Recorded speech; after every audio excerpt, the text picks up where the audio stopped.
Emma, welcome. Okay. Good evening, everyone, and welcome back to Books and Bounty. I'm your host, Stephanie Henderson, here coming to you live from the Book and Bounty She Suite. Here at Books and Bounty, every Tuesday night, we like to curate bookish things, people, and events. And tonight we have a special guest with us, Emma Akpan. We'll introduce her in just a moment. She's here to give us and round out our spooky reads as we end the near of the season. But just want to take a moment to give a few shout outs. First, shout out to myself, booksandbounty.com.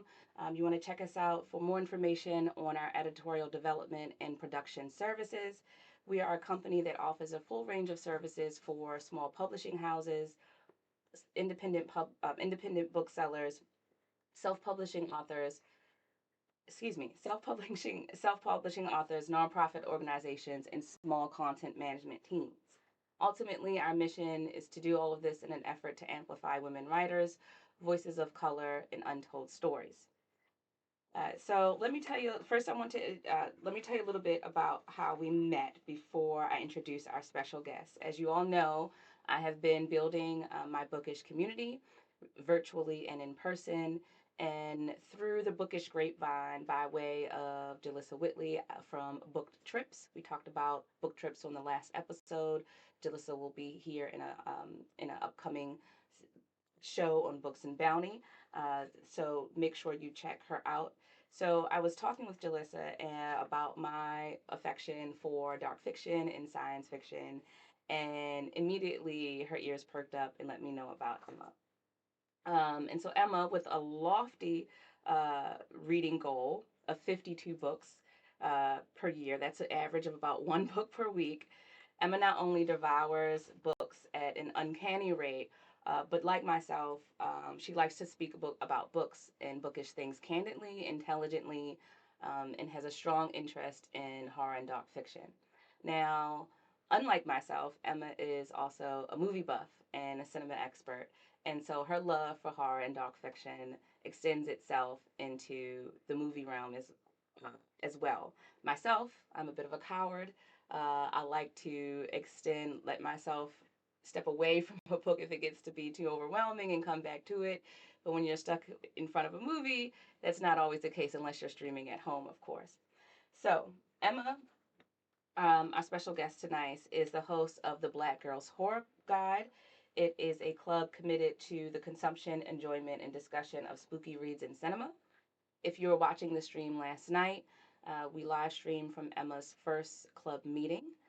So, without further ado, everyone, welcome Emma Akpan, known as Emanism on Instagram. Like myself, Emma has an affinity for speculative fiction, dark fiction, and horror. And so tonight, Emma's joining us to round off our Halloween and spooky season with some additional book recommendations as we take a deeper dive into some of the discussions that were brought up last night in Emma's first meeting of the club, which was held at People's Book in Tacoma Park. Shout out to People's Book.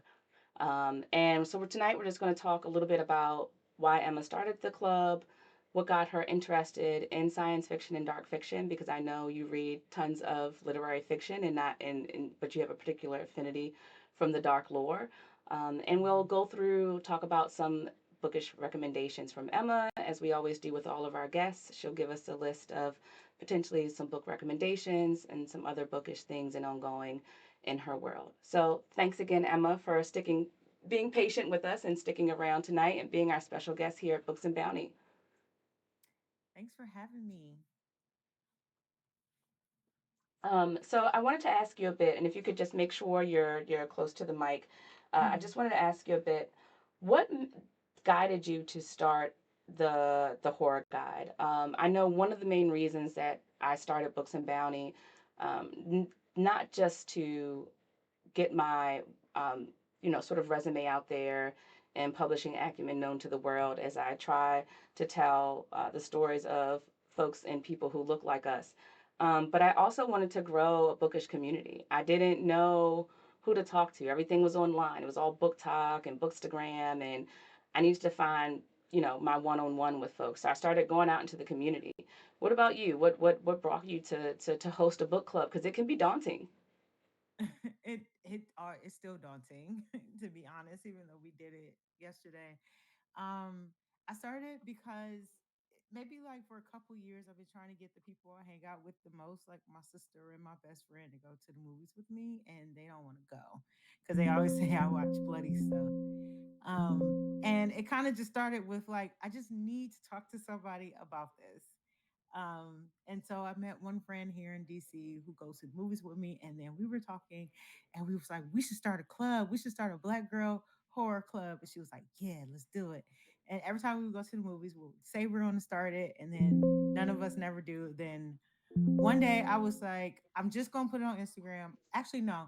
One day I was getting coffee at Lost Sock in Tacoma Park, and I walked around the corner to People's Book and was like, "Do y'all need a horror club? Because I want to start a horror club." They were like, "Yes, please." And so I had to fill out a quick application and give a description. They posted it, and I was like, "Oh, I guess we're starting it now." And I picked some. I've been picking books that I have not read yet, just to make me read them, because I'll get into it. But I was introduced to horror by like white authors, but and I want to focus on women of color, Black women and women of color.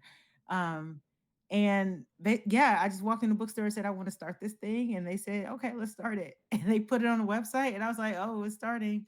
And then I was like, "Well, let me post something to Instagram," and I put it on Instagram, and that's how I found the other people that came. Just one foot in front of the other. I love to Yeah. hear that because I mean, that's really how we met. Like, I started this Books and Bounty thing. I put myself out there, started meeting people, and I think I met Jalissa Whitley, who owns and founder of Book Trips at the Baltimore Book Festival. We had just started Yeah. talking.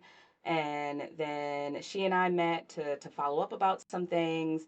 She found out my love of dark and speculative fiction, especially coming from Black women writers, and Mhm. immediately connected us. So Yeah. it almost appears as if it was fate a little bit, Emma, and I'm so glad that we were able to connect.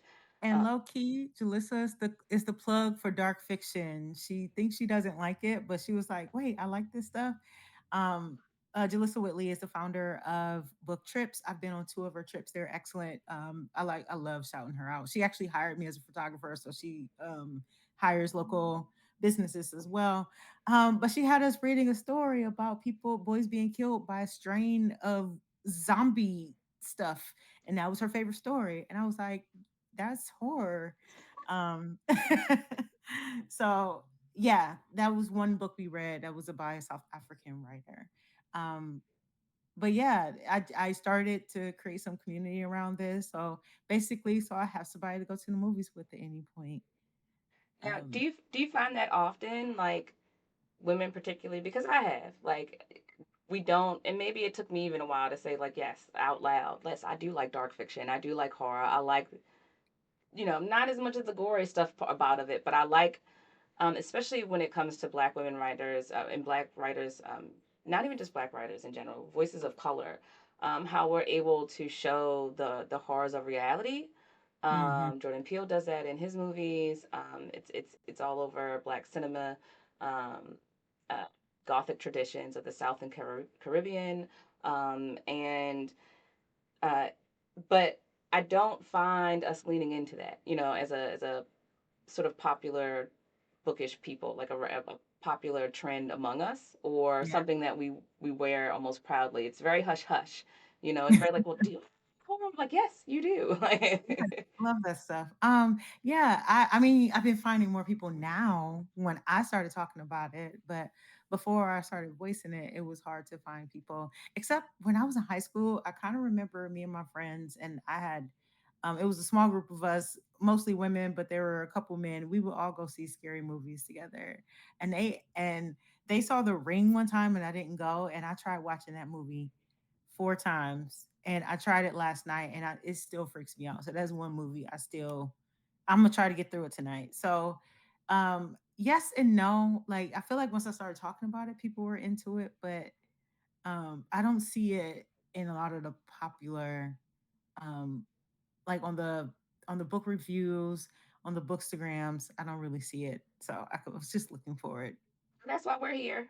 Hmm. you know, to tell those untold stories. And speaking of which, one of the stories, which almost is making it on the do not finish list for Emma here. um, who actually happens to be actually to be a huge fan of this author, and I have to admit, this story has been a bit slow for me as well.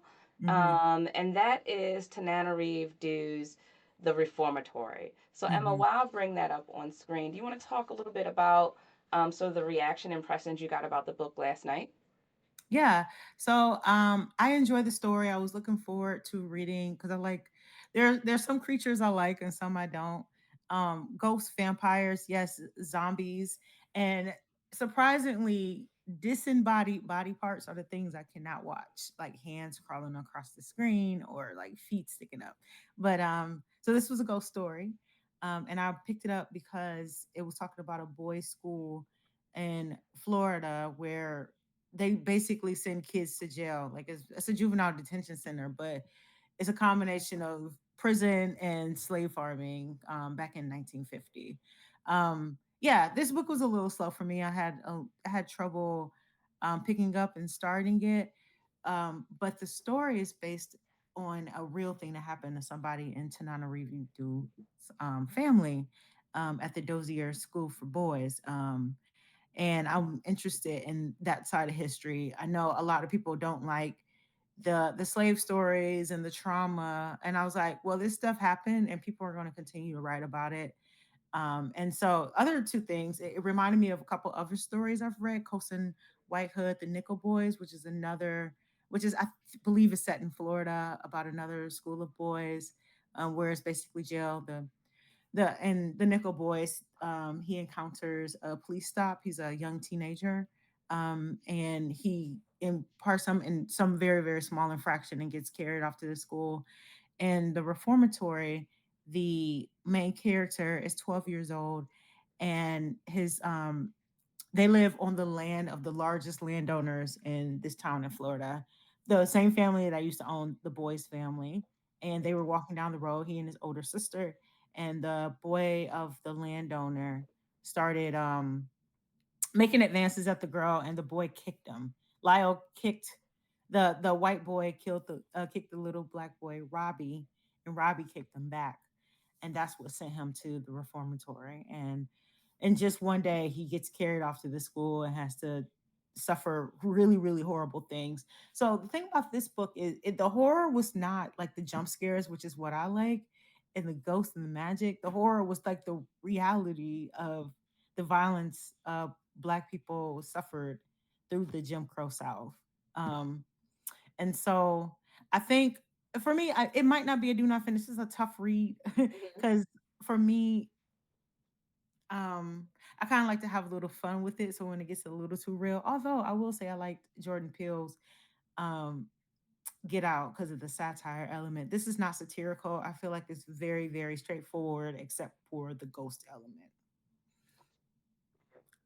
And so something else that we were talking about with Tanara Review's work, her breadth and now length of work over time. I was Mhm. introduced to her way back when in college. That's amazing. I wish I found out about her sooner, but I don't got to go back and find some more stuff. You do, because she is what I tell people all the time is that she is the original black vampire uh, author, writer, Mhm. mistress of the night. And I've pulled out, let me pull them out from over here, but I showed them in the bookstore or the book club last night, in the club last night.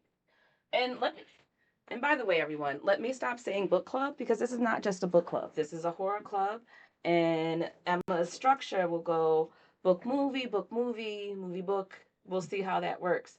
And so again, not just books. Is a horror. She is our horror guide and can guide you through a plethora of entertainment into the dark fiction and gothic. Mhm. So I showed these last night. Yeah. These are part of Tanana Review's uh, Black Vampire series. Let me see if I can get it in. There we go. My Mhm. Soul to Keep and My Soul to Take. And immediately I was drawn to the idea of what does it mean to be oppressed? What does it mean to be um, the have nots?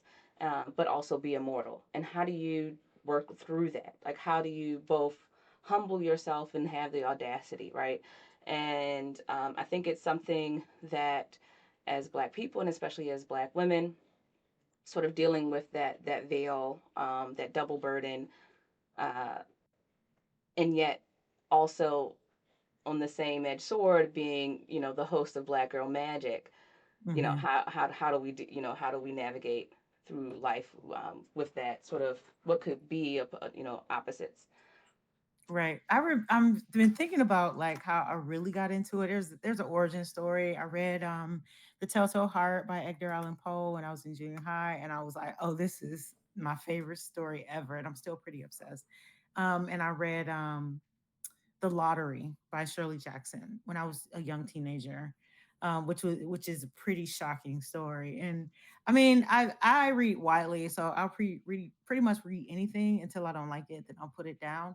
But I'm also a writer, and I I was like, I'm gonna write a fiction story, but I wanted to be like satirical, and I wanted to show the indignities women go through in seeking romantic partners. And that was like the theme. And I was like, okay, that's too big.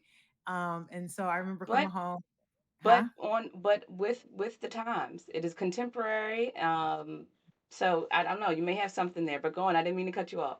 Right. So I was like, what if like people say like what's the poet's name? Intozaki Sange, who has a poem about taking back her stuff. And I was like, what if they literally take our bodies? What if what if you're missing body parts if you pursue men romantically? And so I wrote this story about like blood spilling in the streets just because women Well, wanted to pursue men romantically. And that was like the first story. It was very bad. I gotta say that was the no, first we're time. never bad. Always, maybe it needs a second revision, but let's not. It The needed a story we third and have is fourth. in our brain. It's a matter of how best can we get it to pen to paper. Right. And so I wrote it and I had been thinking about it. And so I think I was just like, oh, I need to read more in this genre to learn how it works. And so that's how I started picking this stuff up more exclusively, more directly and more intentionally than before when I was just like, oh, this looks good. Um, so yeah. So how do you do that? How do you, with everything coming at us, I am sometimes overwhelmed by the world of book recommendations coming from me left and right. Now with Books and Bounty, I'm getting them from all kinds of avenues. How do you navigate through that and sort of hone in on your goal? You have a lofty goal of 52 books, averaging, a book a week in a year. How do you focus in on what to read when there's so much out there? I don't. I honestly don't. I am 12 books behind my goal. I plan on just binging them in December when I have time to think. Right, I've started at least 15 books in the past 30 days. Like I'll pick one up and be like I got 200 pages in one book and didn't even finish it. I got like 100 pages. I'll get deep in and be like, okay, I'm done. That was nice. So I'm gonna probably go back and finish those. But it's a habit. Like I didn't even realize I was doing this, but I would take a break from work every day at 3 and I'll be reading, and then my phone would notify me that it's reading time, and I'm like, oh, I wasn't planning on actually doing that. I take a book everywhere I go and read on the train. Read while I'm waiting for the train. Read while drinking coffee. So it's ingrained in my daily life, and that's kind of how I hit it. And I also like don't finish books. If you don't like something, just don't finish it. Like just it's okay. Put it We are down. firm believers here at Books and Bounty. If it's a do not finish, it is a do not finish. It's a do not finish. It is so much stuff out there, but I have no self control. Every time I see a book, I'm like, ooh, let's read that. I'm always buying them, and then I'll tell myself I'm not buying them. Like last night, we were at the bookstore, and I was like, I'm gonna walk out of here and not buy a book. And then I get back home, and the group chat for our book, the we're in another book club here in DC called the Well Read Black Girl Book Club, and we have a group chat, and they were like, how did the horror book A club few go, people Emma? may know about the well-read book girl I think a book few club. people do know about that one. We meet at the East City Bookshop, and the founder of the club, we just use the name. The founder of the club doesn't actually attend, but the group chat was blowing up, and they were like, "Emma, how did it go?" And I was like, "Oh yeah, people came. We had a good time." And Jaleesa was like, you should read this one book. I'm reading this book and I'm curious of your thoughts. And so I picked up the Kindle. I can't read on the screen. It hurts my eyes. So I got it from the library on Libby and I was like, oh, I got to buy this book. Boom, bought another book. After leaving the bookshop, so proud of myself for not getting one. So it's coming in the mail. It's called, what's it called? Which I recommend because I only read 5 pages and I'm hooked. Oh, what It's is it? Oh, called you have to get it. I had to get it. It's called Drinking from Graveyard Wells by Yvette. Um, oof. Another reason why I do not do Let's books see. on I'm my gonna I'm phone. gonna put it in the On my chat. Let me phone. look it up here. Yeah, Yvette, Lisa, and Blue, Drinking. Yep, Zimbabwe. I Mm-hmm. found it. It's out of the University Press of Kentucky. Mm-hmm. Small press, great Yep. book. I'll put it in the chat here for everybody. And this is by. And we're sorry, Yvette, if we are butchering your name, Yes, but Yvette, Lisa, in Louisville. and we're gonna ask her one day We how to will. pronounce her name. Yeah, get her. We're gonna get her in here. Um, but yeah, I picked that up. I started reading it based on another recommendation. So I take recommendations. A lot of my closest writer and reader friends know my taste. So they're always like, oh, Emma will love this. And so they'll send it to me. Yeah. Also, I'm very, very big fan of awards. So I'm obsessed with, also like, I'm a fan of the Oscars and for a lot of reasons. And I'm not a fan for a lot of reasons. And I'm also a fan of the National Book Awards for a lot of reasons. And I like criticizing awards too, because I'm like, I wonder why they picked this book, and I like to think about it. But Pemi Aguda Ghost Roots Oh yeah. was nominated the for the shortlist for the National Book Award. Another horror book, which doesn't really happen for Black women very often. Not Let's in speak that about it. Yes. okay, because I read the book and I was like, this should win the book award. Like this should be one of the books they consider. And I was like, it's too niche. It's set in Nigeria. Um, it's a book of short stories, which is another thing. Short stories are not really popular for the awards, which is actually they're growing. Um, but another thing about that book is it's a very, very Nigerian book set in Nigeria. Mm-hmm. Only Nigerians are in it. And usually, when Black people win these awards, is usually talking about Black people's interactions with white women and white people, and at any level, good or bad. Like white people got to be there, basically. Right. Um, and then this book is all Black, like all Nigerian, no Americans, nothing like that. And it it's an excellent book. It's Mm-hmm. a book that there. I mean, I actually studied the story structure of one of the stories like 1,000 times just to see how she did it, and I'm never going to get it. But I actually um, copied and pasted that one on my personal to be read list. Short story, everything you said. I was like, check, check, check, check, check. So, mhm. so I'll Yeah, yeah, yeah. definitely check that one out. So yes, so those are the types of things I think about when I'm reading awards. So that's how I find books. I see who's being nominated and follow who's reading the books. I also like to read books that other people have been influenced by. So um George Saunders is one of my favorite writers. Not a horror writer, but subversive. But he has one story that is absolutely terrifying. That I really want to read for the Black Girls Guide to Horror. But George Saunders is white. We can't have him for the club, but I may send the story out over email.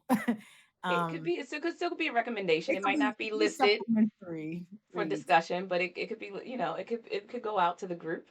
And Mhm. what story is that by Mr. Saunders? The Simplica Girl Diaries. I'm going to type Yes. it in because you got to We kind of know how chatted to. about that one yesterday.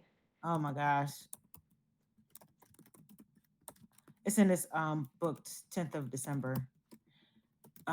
But I was reading the books that he liked to read, and Shirley Jackson is on it, and I was like, oh my god, I love the lottery. So I was like, let me go read some Shirley Jackson. So digging back through the archives, through the books that by people from the 20th century is a good way to find stuff too. Thanks for that, Emma, for putting that in the chat. That's The Simpler Cook Girl Diaries, a story by George Saunders. Mm-hmm. Um, so, some other things that I wanted to go over for night today. We talked about some of your spooky read recommendations.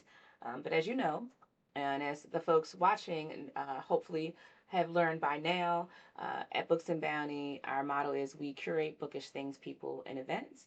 And as our last guest with you, Emma, I will ask of you as we round out the end of our time here tonight.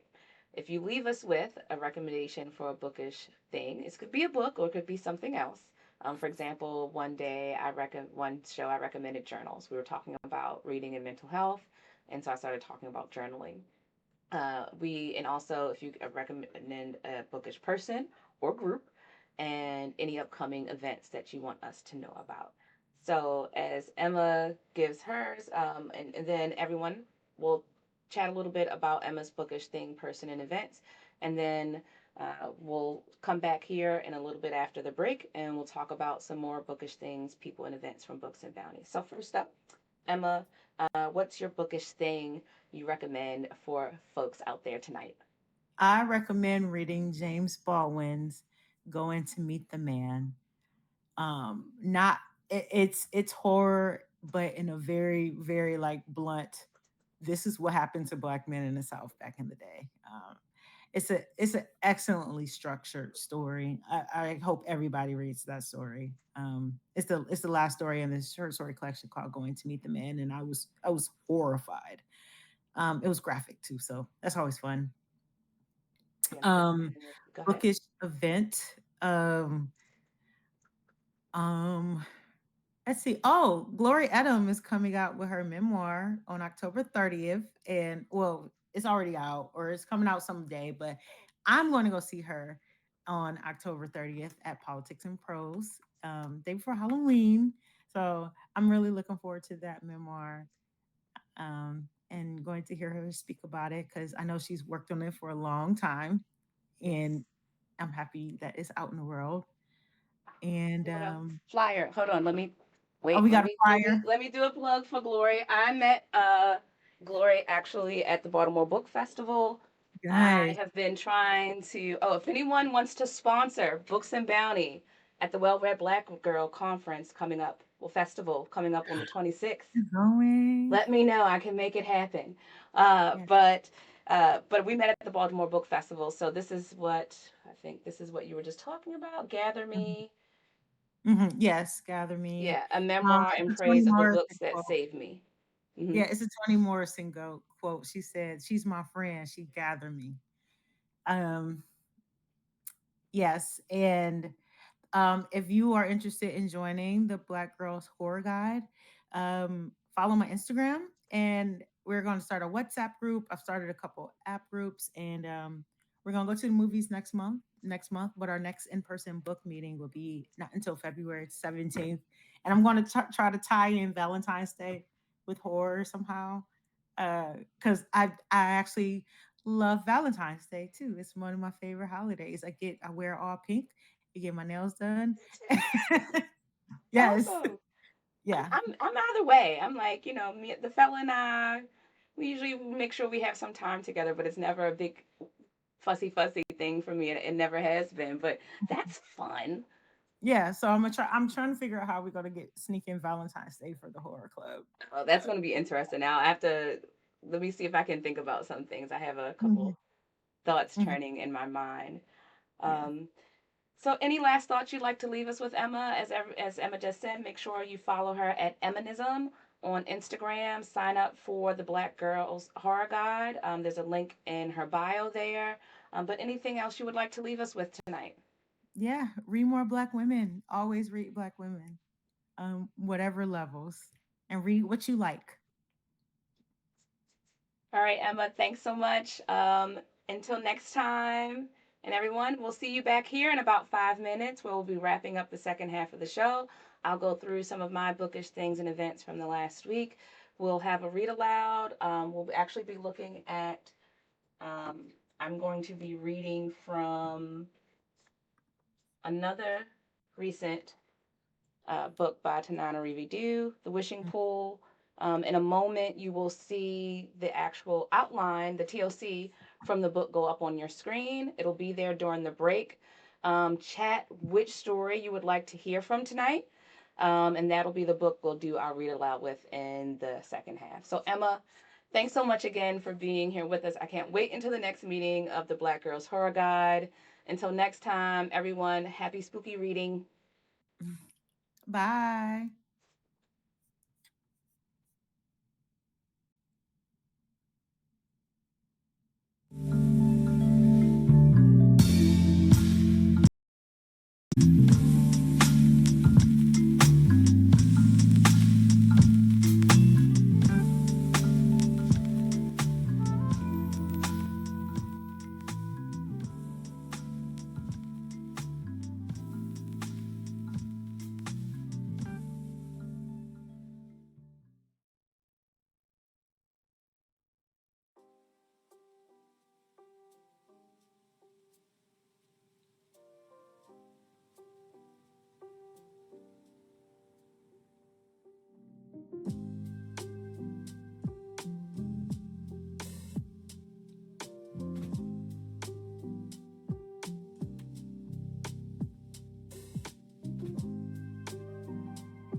Back, everyone. Thanks for sticking around for part two of tonight's episode of Books and Bounty TV.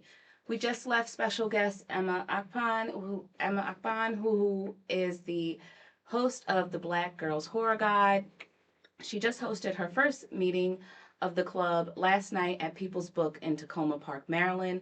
So again, shout out at Emma Akpan at Emanism. That's EMMANISM on Instagram.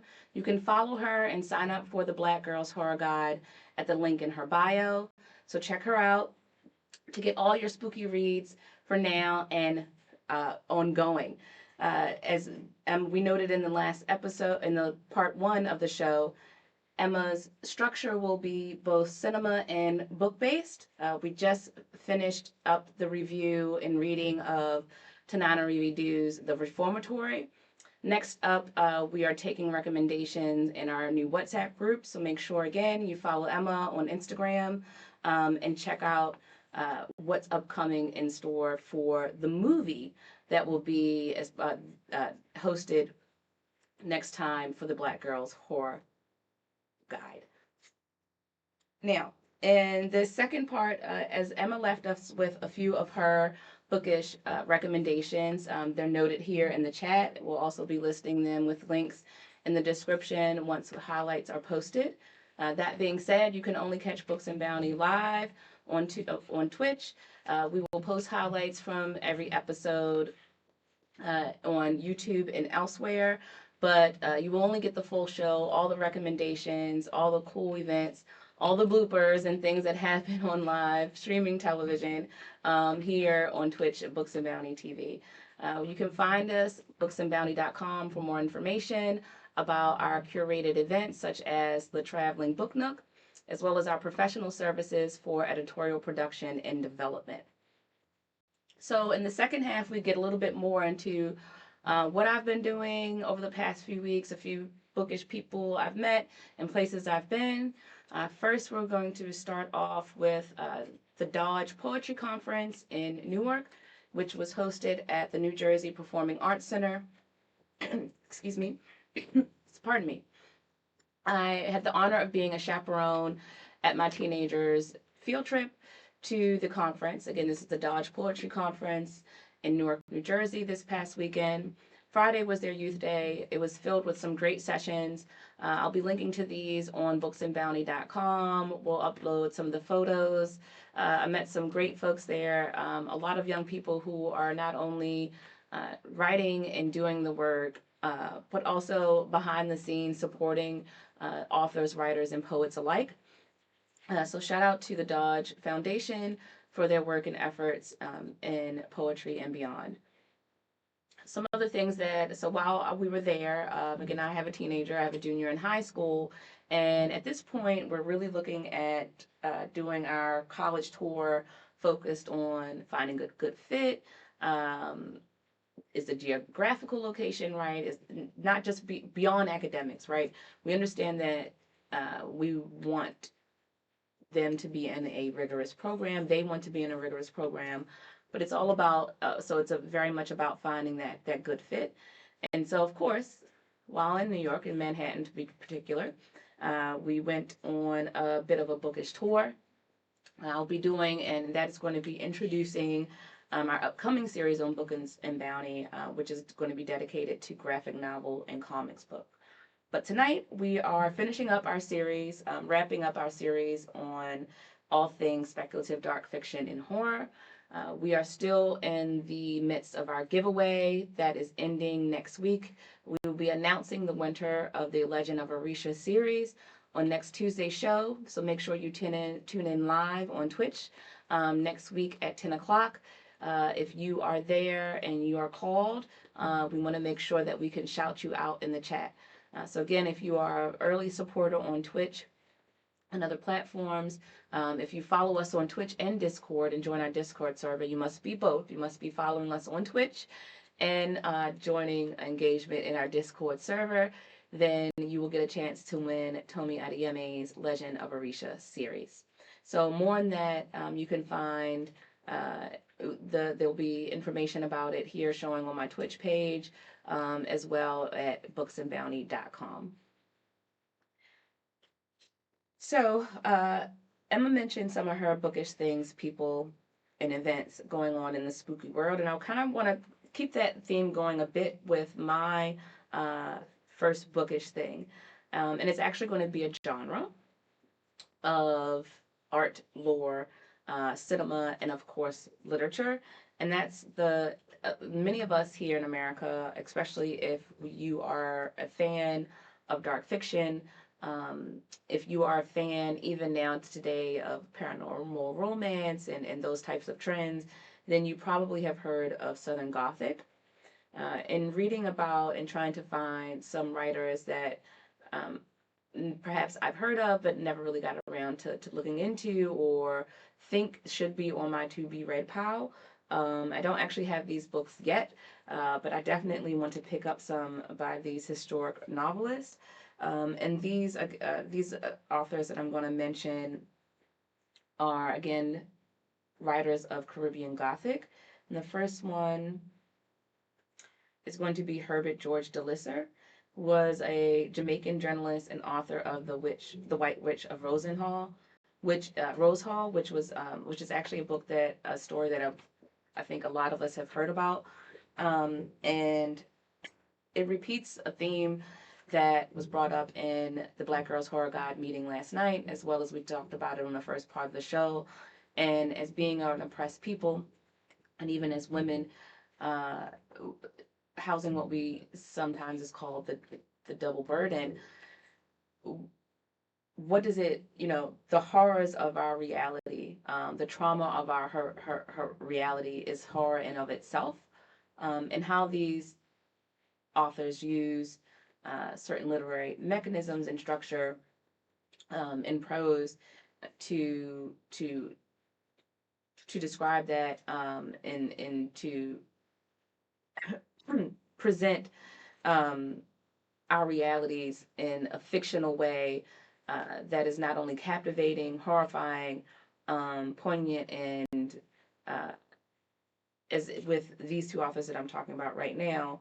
Um, I don't know if fortunately or unfortunately, we have to think about whether what perspective we're looking at, that their work stands the test of time. So one author that's under Caribbean Gothic would be, as I just noted, Herbert George DeLisser, as well as a Guyanese novelist, Edgar Allan Mittelholzer. I'm going to say that again, Edgar Alston Mittelholzer. As you can see, the Dutch influence and colonizational influence in both of these authors' heritages. But Edgar wrote Creole Chips and Other Writings, as well as he's famous for the book My Bones and My Flute. So these are some books that I'll put in the chat. I can't chat right now as I'm talking, but I'll add them later when we get to some of the read aloud and silent time later, as well as ensure that they're in the description and post when they're posted tomorrow, highlighted on Twitch and YouTube. And there's another note. Just a reminder, you can only catch us live on Twitch, but we will be posting highlights tomorrow to YouTube and other places. Um, my bookish person, or actually has to be two people, a group tonight, would be Brandon and the folks over at Charm City Books. We met during the Silent Books Publishing fundraising event last Wednesday at Motor House in Baltimore. Motor House is a bar, kitchen, and art collective nonprofit. So shout out to Silent Books Publishing for making some connections in the bookish community and helping me grow my own. So Brandon, along with his host Nikara, host the podcast titled "But Make It Books." But Make It Books podcast is also supported by Charm City Books. You can find these two lovely bookish hosts, Nikara at Bookish Hottie. So that's BOOKISHHOTTIE, Bookish Hottie. And you can find Brandon at B_rad.books. Again, that's B_rad.books. And you can look them up on Instagram as elsewhere for their podcast, But Make It Books. They have a new episode dropping the 24th, so 2 days from now on Thursday at noon. I'm interested. This will be my first time listening to their podcast, and I'm excited to tune in. So, some upcoming events to check out to this weekend. One would be the what I'm hopefully I could. There's so many things going on this weekend. One, we just talked about it in the first episode. This is a national book event, and that is the Well Read Black Girls Festival, hosted by Gloria Dean in New York. As well as Gloria Dean will be following up. She is right in the middle of her book tour for Gather Me. She will be at Politics and Prose in DC on October 30th. I think Emma will be there, so hopefully I'll be there as well. So come out and join us and let's talk books. I also want to give a shout out to the um, to Snug Books, who is one of my local favorite indie booksellers. They are located up on Harford Road in Northeast Baltimore.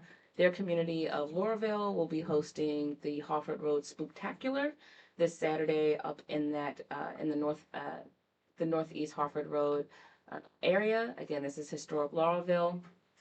Snug Books will be representing, as well as many of the other vendors and service providers in that community. So check them out, the Harford Road Spooktacular, the 26th. Um, and, and to wrap up, so all of these will be linked in the description. I'll also post a couple screenshots when I highlight this video over the next few days. But wrapping up tonight, as always, we have some quiet time. Tonight, I'm doing things a little bit differently. I'll be hosting a bit of a read aloud.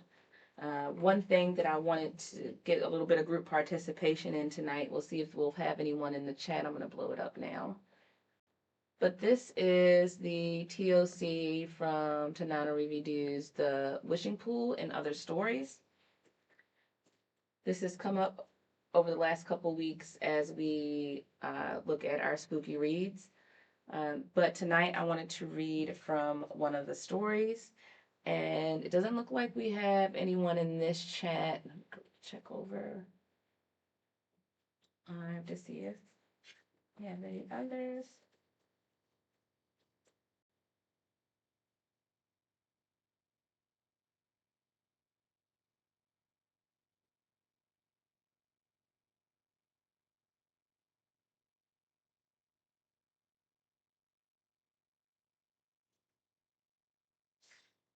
And so if that's the case, I think I will just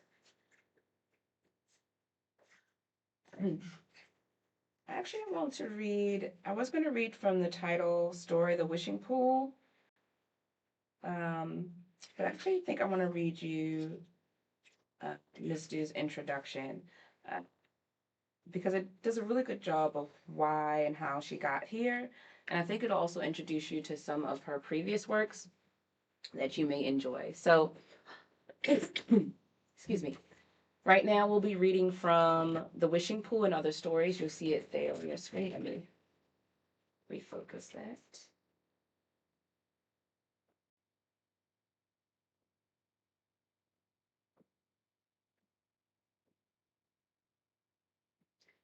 So yes, tonight we'll be reading from the introduction of Tanana Review's The Wishing Pool and Other Stories. So make sure you check that out. It's an awesome cover. And also check out some more of Miss Dew's work. As I've noted before, I've been reading Tanana Review since for quite some time. When I took a Black Women's Literature course at the University of Virginia years ago, we won't necessarily have to talk about how many years ago, and uh, introduced me to the trope of the Black vampire. I know that the paranormal romance and things in book talk are trending now, but nearly 20 years ago, Miss Dew did it and did it intelligently, wittily, oh, not wittily, that's the wrong word, um, in a clever yet horrifying way that kept me intrigued and was part of my introduction into dark fiction, speculative fiction by Black women writers. I was not a fan of speculative fiction or horror until I was introduced to voices of color in the genre. And it's something that has stuck with me and has become one of my favorite genres. So here's the introduction to The Wishing Pool. Let's see how long this is. It's not that long. It's 2.5 pages. And this is Miss Du speaking, of course. I love writing short stories. I've been publishing novels since 1995 and writing screenplays for 20 years. But in many ways, short stories feel like my purest fiction.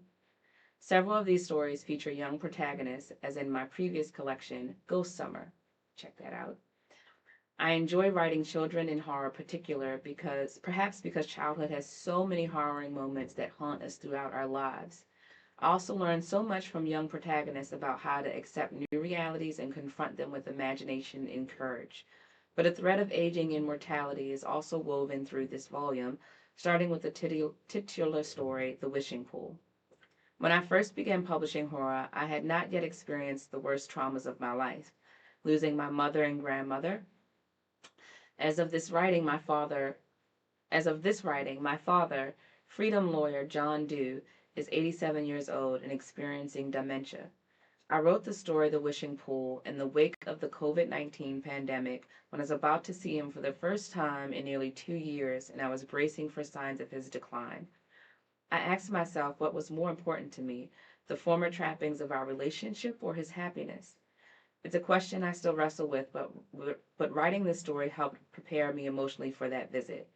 In real life, my visit with my father went much better than Joy's visit with hers in the wishing pool. I'm sure that most of the characters in these stories, like Joy, are different versions of me, or I'm bringing my fears to life in fantastic, impossible ways, or I'm conjuring answers to questions I can only confront through stories. Of course, every attempt doesn't work. Sometimes I'll sketch a few lines or a couple of pages, and somehow the ember isn't strong enough to forge a full story. The premise isn't interesting enough, or the world never comes into focus for me. The Biographer, which is another story here, is based on a premise I toyed with as an unpublished writer with a day job as a reporter at the Miami Herald and dreams of becoming an author. Back then, I remember feeling so frustrated that some ideas were just too big for life experience. But the time for the biographer is finally right. Several of the pandemic stories in this collection were written before COVID, including attachment disorder and ghost ship. But like my protagonist in the biographer, I suppose I thought it was possible that a pandemic would strike what represented one of my worst nightmares. Last Stop on Route 9 is a title I borrowed from a story I wrote while I was an undergraduate at Northwestern University. In my original story, a white traveler stops at a gas station reeling from an unidentified illness. That was pretty much the whole story. In those days, as creative writing students learning from the canon, I lost sight of myself as I began writing contemporary realism about white male protagonists having epiphanies. Not genre, not black women. The first short story I sold right after college, Amusement, also featured a white male protagonist. Gloria Naylor's Mama Day taught me that a black woman could be respected writing black characters and the metaphysical. Excuse me, let me start that over. Gloria Naylor's Mama Day taught me that black woman could be respected writing black characters and the metaphysical. A chance telephone interview with Anne Rice for the Miami Herald in 1992 taught me to lean into horror with pride. That's something we talked about with Emma. Like, what does it mean to admit with pride that I love horror, right? To lean into it. My rewritten version of The Last Stop on Route 9 is as racism as the monster story that feels like a reclamation of my voice. Times are also different now than when I first began testing my skills as a writer. Remember, I started reading Tannery quite some time ago. With the growing respect for the late Octavia E. Butler, the rise of Jordan Peele, and a slew of talented writers of all races and ethnicities, no speculative fiction syllabus would be complete without a much broader spectrum of voices, including her own. I didn't discover Butler's work until after the publication of my first novel, The Between, from 1995. So writing that story was an act of faith that I could find an audience that would appreciate black horror. Now, Young writers of all kinds can see themselves reflected in genre fiction, yet the rise of Afrofuturism in particular, science fiction, fantasy, horror, comics, and magical realism in fiction has opened a whole new world of opportunities. I feel so fortunate to share these stories with you as members of a growing community of writers who need to add a dash of magic and mayhem to their stories. Whether they take place in the future, the past, the present, my most authentic voice, usually horror, sometimes a dash of science fiction too, is present in every single one. So, check out Tanana Review's collection, The Wishing Pool. Um, and as Tanana Review mentioned in the introduction, just pull that back up here. Um, Being able to step out on faith and audacity that she would be able to find an audience that would appreciate Black horror. Um, Ms. Dew, I hope that you are so proud of the work that young Black voices like myself, like Emma, host of the Black Girls Horror Guide, are doing you and your work and others like you justice. I can't wait to hear more from you. So, oh, and let's see, Emma's shot, yes. So, and Emma's still online. So during this time, and anyone else in the chat, let me know. I probably will take a moment to read the wishing pool here as we take up some silent time. Um, and as I bid you all adieu this evening. So, first, I would like to say, as always, thanks again for turning the page here with Books and Bounty. I am your host, Stephanie Henderson, live coming to you from the Books and Bounty TV She Suite. You can check out more information about what you heard here today at booksandbounty.com, as well as learn more about services we offer such as the Traveling Book Nook, an editorial production and development service. Until we meet again, make sure you follow and subscribe on all platforms, Books and